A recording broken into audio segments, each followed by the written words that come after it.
最新嘅風暴消息，熱帶風暴柏布逼近本港，天文台現正發出8號西南烈風或暴風信號。喺下晝4點，柏布集結喺香港西北偏西大約30公里，預料向東北移動，時速大約8公里，掠過香港西部，預料會為本港帶嚟狂風大雨。天文台就已經係發出咗呢個8號西南烈風或者係暴風嘅信號㗎啦。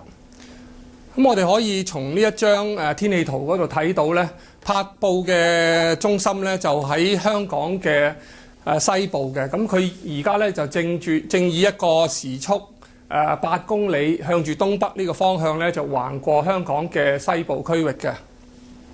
咁我哋預計咧柏布嘅雨帶咧同埋佢嗰啲比較大嘅西南風咧，就將會喺未來嗰數小時咧，都係影響住我哋嘅。同事范綺明而家就喺旺角㗎。范綺明啊，市面係咪仲好多人趕住返屋企啊？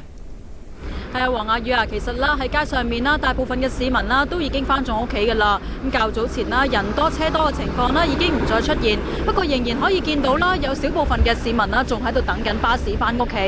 咁啦，好多喺街上面嘅市民啦，其實都有擔遮㗎。不過啦喺強風底下，其實擔遮都係無補於事，因為啦隨時會俾強風吹翻。咁啦擔咗遮都一樣係會濕身㗎。而喺強風底下啦，街上面好多招牌啦都搖搖欲墜，好似呢一幅啦商場上面嘅招牌啦，已經係有一半啦，係喺凌空度飛下咁樣噶啦。咁啦，商場就揾嚟呢架吊臂車啦，就嘗試拆走呢一塊咧搖搖欲墜嘅招牌噶。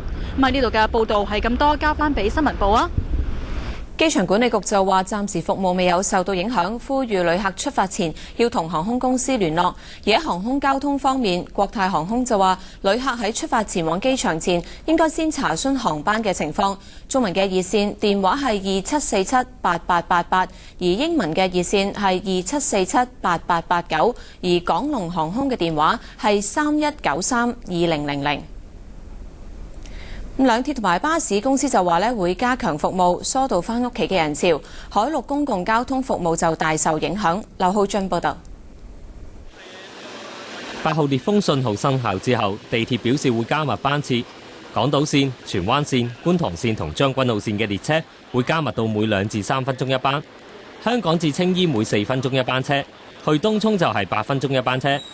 九鐵同時宣布，西鐵、馬鐵同東鐵嘅本地線會加強服務，加密到每3分半鐘一班。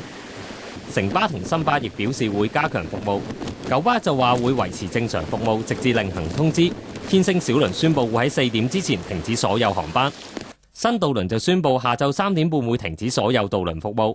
港九小輪由中環前往南丫島嘅航線亦會喺5點鐘全面停航。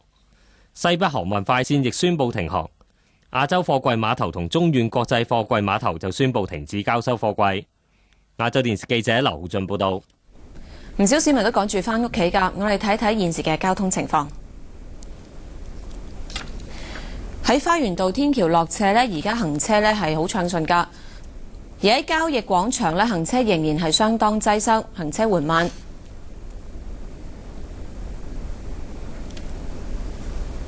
東區走廊近北角段呢，而家仍然係相當多車。告士打道來回嘅線呢，仍然呢係非常之多車，行車呢亦都相當緩慢。我哋會隨時為大家報道最新嘅風暴消息。